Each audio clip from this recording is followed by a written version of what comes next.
Hello प्यारे बच्चों, आप सभी का मैं स्वागत करता हूं हिंदी मीडियम के इस नंबर 1 चैनल शुभम क्लासेस पर। मेरे प्यारे बच्चों, क्लास 10th में आपको हम चैप्टर नंबर 3 पढ़ा रहे हैं। आपको चैप्टर नंबर 2 नहीं पढ़ाया गया, बहुपद, क्योंकि जो पिछली बार जो सिलेबस था वो घटा हुआ था, उसमें बहुपद यानी पॉलिनोमियल नहीं पढ़ाया गया था, हटा हुआ था। मैं इस समय भी वही मान के चल रहा हूँ कि सिलेबस कम होगा, उसके अकॉर्डिंग जो है हाँ, 2 चर वाले रैखिक समीकरण युग्म और द्विघात समीकरण आपको पढ़ना है। आज इसका दूसरा लेक्चर, आज एक्सरसाइज 3.1 के सवालों को डिस्कस करेंगे। जो भी बच्चे नए हैं या अभी तक नहीं शुरुआत किए हैं उनके लिए यही एक हम सलाह करेंगे कि भैया, जब देखिए बहुत ज़्यादा अगर आप सोचेंगे कि फरवरी मार्च में या एग्ज़ाम से 2 महीने पहले पढ़ के हम बहुत अच्छा रिजल्ट ला सकते हैं, तो ये असंभव है। उस समय सिर्फ और सिर्फ आप पासिंग मार्क ला सकते हैं। आज का वीडियो में लाइक टारगेट हम रखते हैं 151। अगर आप इतना लाइक करते हैं तो आपके लिए इस चैप्टर में एक बहुत बड़ा सरप्राइज़, यानी हम कुछ चीज़ें ऐसे बताएंगे जो आपके बोर्ड एग्ज़ाम में ज़रूर से ज़रूर 5 क्वेश्चन ऐसे कराएंगे, सिर्फ 5 क्वेश्चन, ठीक है। उस 5 क्वेश्चन में से एक क्वेश्चन आपको ज़रूर बोर्ड एग्ज़ाम में मिलेगा, ये मेरा दावा है 100%। लेकिन 5 क्वेश्चन में से एक क्वेश्चन मिलेगा, ये नहीं कि एक क्वेश्चन, ठीक है। अगर आज की वीडियो में टारगेट 151 करते हैं, टेलीग्राम अभी तक डाउनलोड नहीं किए तो डाउनलोड कर दीजिए आप अपने मोबाइल के प्ले स्टोर से, ठीक है। तो ज़्यादा वक्त न लेते हुए आइए एक्सरसाइज 3.1 के सवालों को हल करते हैं। हम उम्मीद करते हैं कि सारे बच्चों के पास बुक होगी। अगर आप ज़रा भी अपने भविष्य को लेके, अपने बोर्ड एग्ज़ाम को लेके आप चिंतित हैं, तो ऐसा मानता हूं कि मैं आप किताब अरेंज कर लिए होंगे। आइए पहला क्वेश्चन, वर्ड प्रॉब्लम को कन्वर्ट करना 2 दिए हुए रैखिक समीकरण युग्म में, ये बहुत बड़ी कला है। जिस बच्चे ने ये सीख लिया, ये चैप्टर और द्विघात समीकरण बिल्कुल आसान है उनके लिए। चलिए पहला क्वेश्चन, सभी बच्चे किताब देख लें। कह रहा, आफताब अपनी पुत्री से कहता है, अपनी बेटी से कहता है कि 7 वर्ष पूर्व मैं तुमसे 7 गुनी आयु का था। देखिए पहला एक चीज़ हम बता देते हैं, एज वाला जो प्रश्न है, उम्र वाला, किसी का भी अगर समझने के लिए बात कर रहे हैं, सभी बच्चे अपनी अपनी उम्र अभी अभी काउंट कर लें, ठीक है। मान लेते हैं मेरी उम्र, सुधीर सर की उम्र, मेरी उम्र अभी वर्तमान मतलब अभी भी आज की उम्र मान लेते हैं x वर्ष है, ठीक है। x वर्ष है, अभी समझने के लिए बात हो रही है। आप अपना भी समझ लीजिए, जो भी है 13 साल, 14 साल, 15 साल, जो भी है।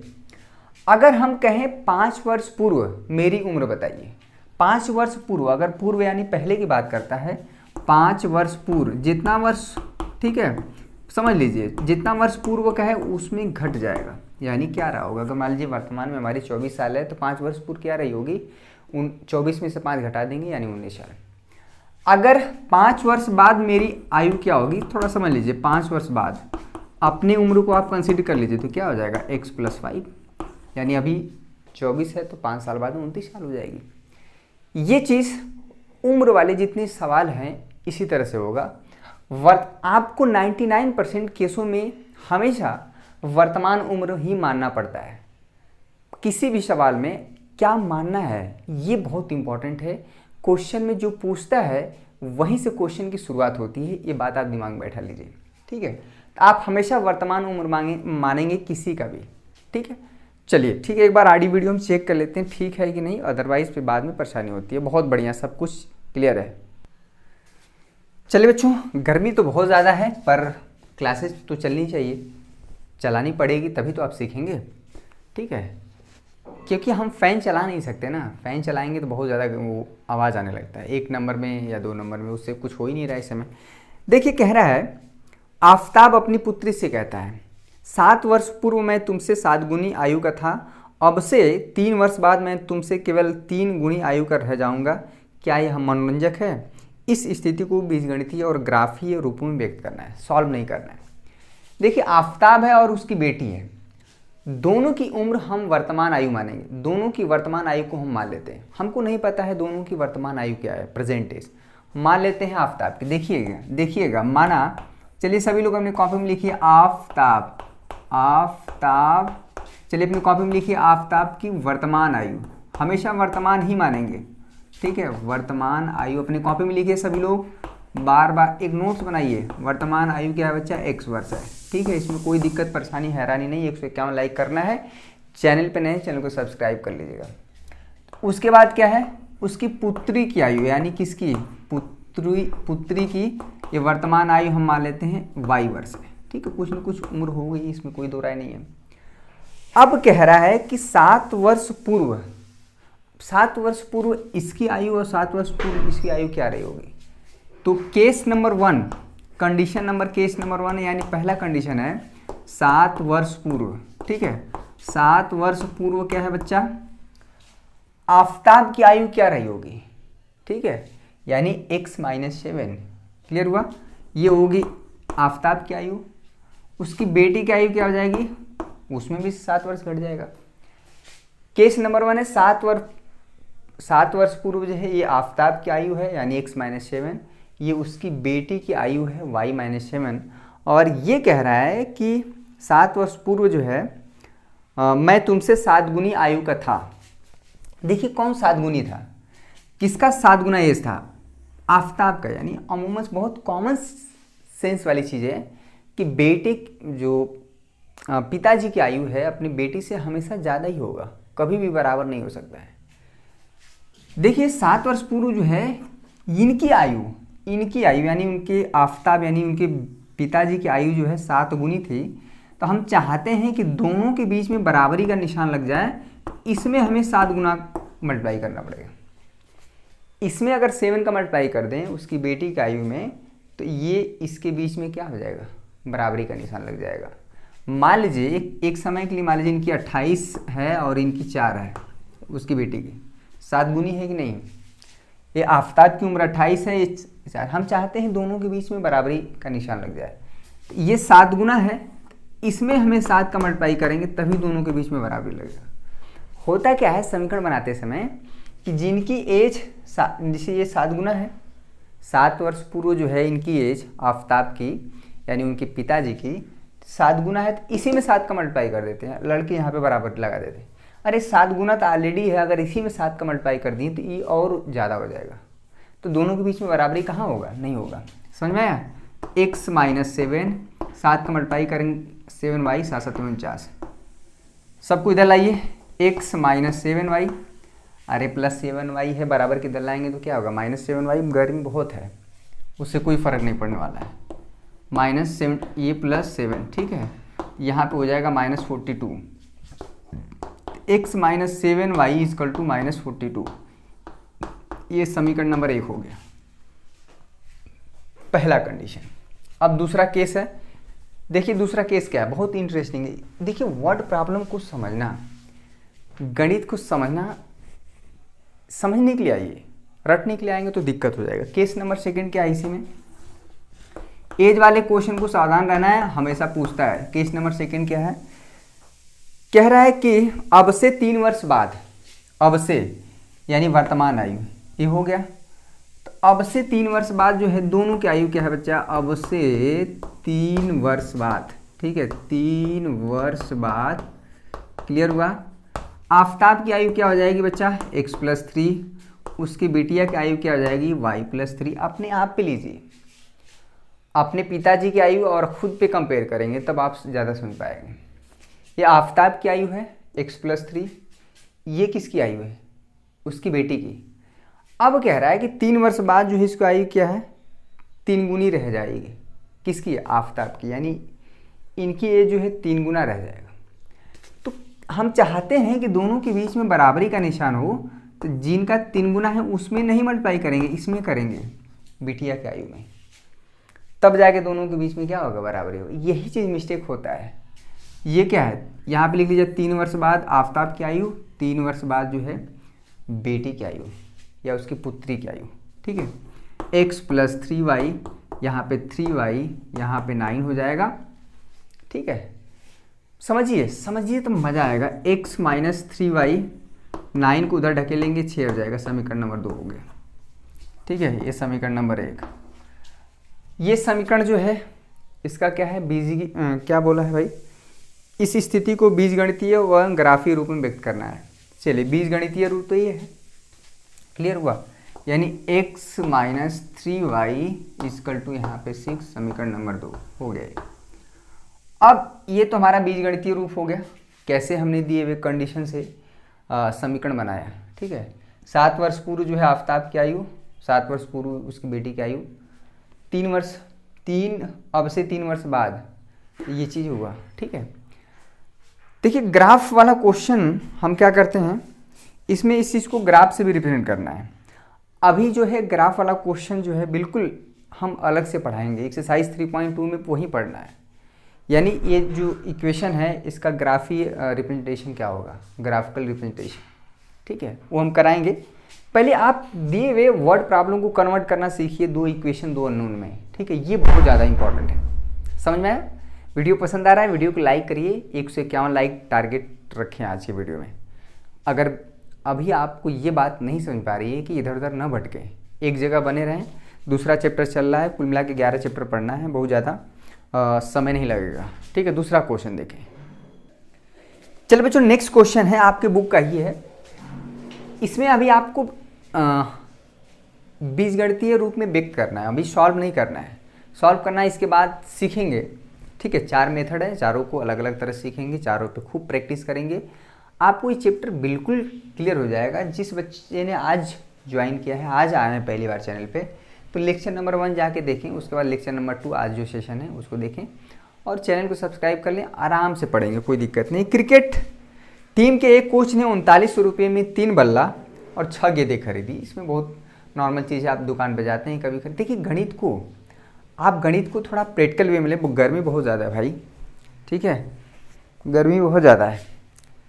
गणित को थोड़ा प्रैक्टिकल वे में ले। आप कभी भी मार्केट जाते हैं कुछ भी खरीदने के लिए, 2 सामान लेना है तो दोनों सामानों का अलग अलग रेट होगा। अमूमन क्या होता है कि उसके कलम लेना है तो एक कलम का रेट क्या है, अगर 100 रुपया है, अगर 5 कलम लेना है तो 5 × 100 रुपया उसको देंगे।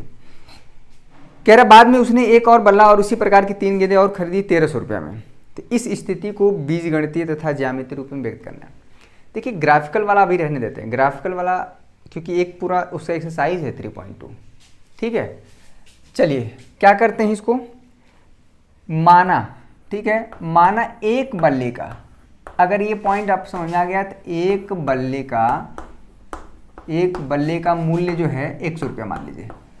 बल्ले का मूल्य क्या बच्चा, ये 100 रुपया है, ठीक है। उसी तरह से ये भी मान लीजिए एक गेंद का, ठीक है, सब कुछ यहाँ पे वही रहेगा, क्या मूल्य जो है बच्चा y रुपया, ठीक है। ये हो गया, इसमें कोई दिक्कत परेशानी।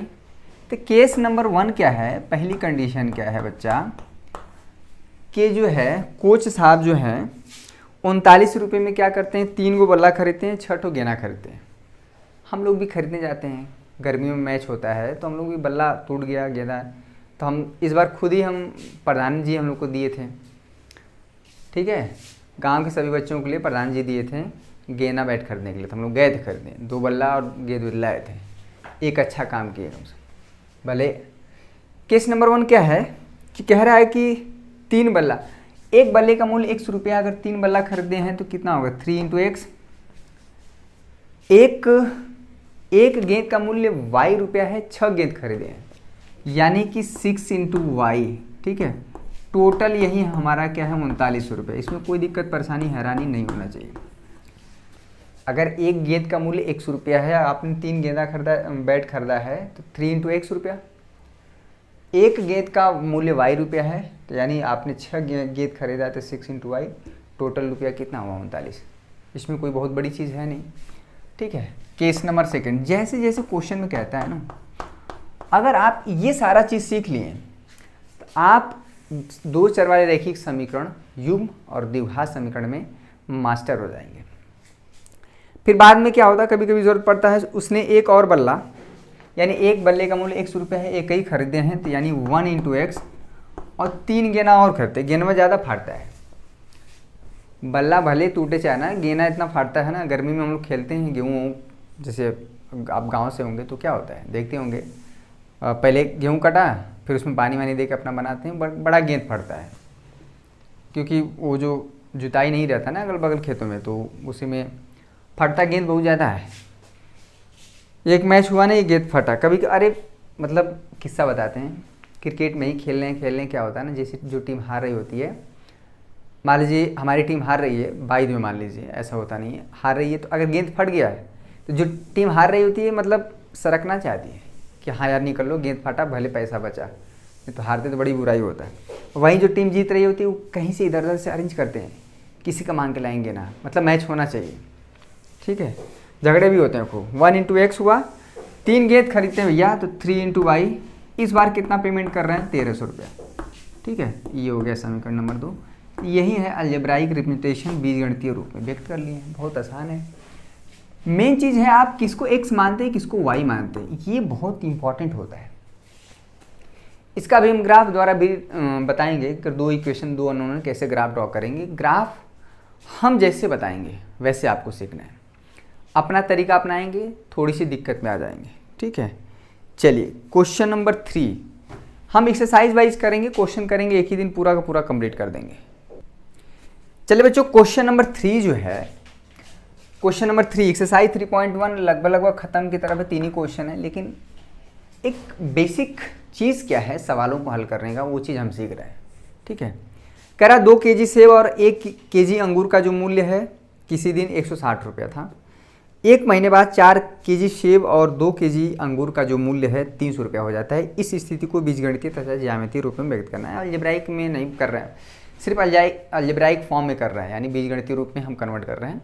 ग्राफ वाला हम करेंगे क्योंकि एक्सरसाइज 3.2 में पूरा ग्राफ का ही खेल है।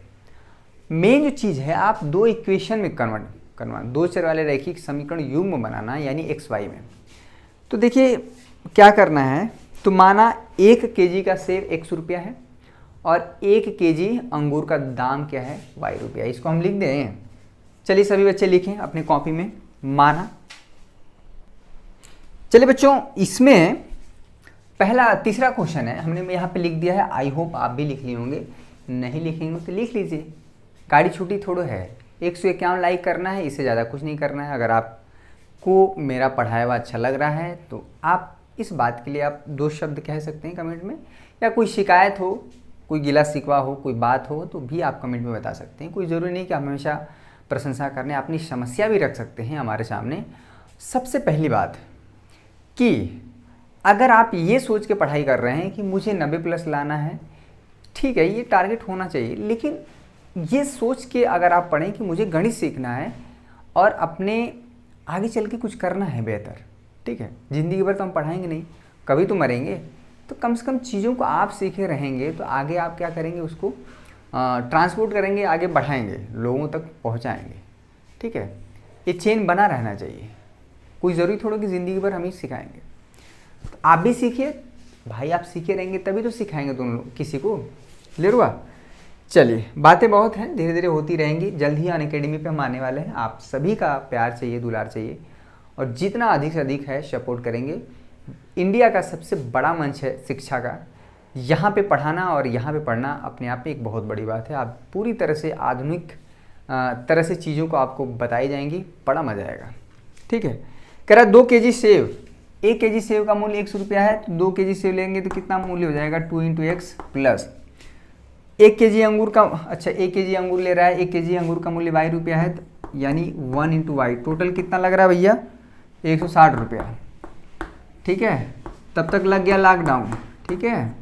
लॉकडाउन के बाद क्या हुआ, सारे फल उसमें जो, अरे पिछले साल ना, 2-3 महीने पहले इतने फल ज़्यादा महंगे हो गए थे, ठीक है, खासकर खट्टे फल जिसमें विटामिन सी वगैरह हो, संतरा हो गया, और एक होता है ना जिसमें प्लेटलेट्स बढ़ता है खाने से, कितने महंगे हो गए थे। हो जाता है 1 महीने बाद जो 4 केजी सेब, यानी 1 केजी सेब का दाम 100 रुपया है, तो 4 केजी सेब का दाम 4 इंटू एक्स हो जाएगा, और 2 केजी अंगूर का दाम जो है यानी 2 इंटू वाई, 1 केजी अंगूर का दाम y रुपया है, 2 केजी कितना जाएगा 2 इंटू वाई, टोटल कितना लग रहा है बच्चा 300 रुपया, ठीक है, हो गया। यानी ये अलजेब्राइक रिप्रेजेंटेशन है, दिए हुए कंडीशन से हमने क्या बना दिया, केस नंबर 2 है। देखिए अगर ये सारा चीज़ आप सीख लें, इसको सॉल्व करना बताएंगे, अभी 1 मिनट में कर लेंगे। आपके पास 4 तरीके हैं इस प्रकार के समीकरण को हल करने का। एक तो ग्राफ है, ग्राफ विधि अगर एग्जाम में पूछता है तो ग्राफ से करते हैं, अदरवाइज 3 तरीका है इसको सॉल्व करने का, ठीक है। प्रतिस्थापन विधि, विलोपन विधि और क्रॉस मल्टीप्लिकेशन वज्र गुणन विधि। ठीक है, अभी जो सबसे आसान पड़ता है वो विलोपन विधि, एलिमिनेशन मेथड करते हैं, उसमें क्वेश्चन बहुत आसानी से सॉल्व हो जाते हैं। ठीक है, तो आई होप जो एक्सरसाइज 3.1 के सारे सवाल, जो 3 क्वेश्चन थे, जितने क्वेश्चन है उतना हम पूरा कराएंगे। एक एक्सरसाइज, एक लेक्चर में पूरा एक एक्सरसाइज खत्म होगा। बहुत ज़्यादा सवाल है किसी एक्सरसाइज में, तभी उसमें टाइम लग सकता है। ठीक है, कल जो है एक्सरसाइज 3.2 पूरे सवाल बताएंगे, जिसमें हम सिखाएंगे कैसे ग्राफ बनाया जाएगा। ठीक है, ग्राफ बनाना आपको सिखाया जाएगा, कैसे ग्राफ के माध्यम से दो दिए हुए इक्वेशन जिसमें कि एक्स वाई हो, ठीक है, दो चर वाले रैखिक समीकरण बने हों, तो कैसे ग्राफ द्वारा सॉल्व करेंगे, वहाँ से एक्स और वाई का मान कैसे निकाला जाएगा। आपको सावधानी ये रखना है कि कभी भी दो इक्वेशन, दो अननोन है, अगर जब तक ग्राफ विधि से नहीं कहे बोर्ड एग्जाम में, तब तक आपको ग्राफ विधि नहीं यूज़ करना है।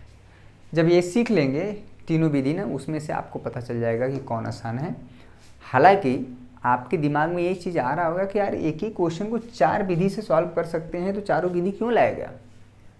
तो चारों का अपना अपना महत्व है, चारों का अपना अपना तरीका है, और उन चारों में से एक आपको आसान लगेगा वो हम बता देंगे, लेकिन पूरा वीडियो देखेंगे तभी मज़ा आएगा। चीज़ों को सिखाएंगे हम। अगर आप सीखने की इच्छा रखते हैं तो हम सिखाने की इच्छा रखते हैं। बहुत मज़ा आने वाला है 2022 बोर्ड एग्ज़ाम में।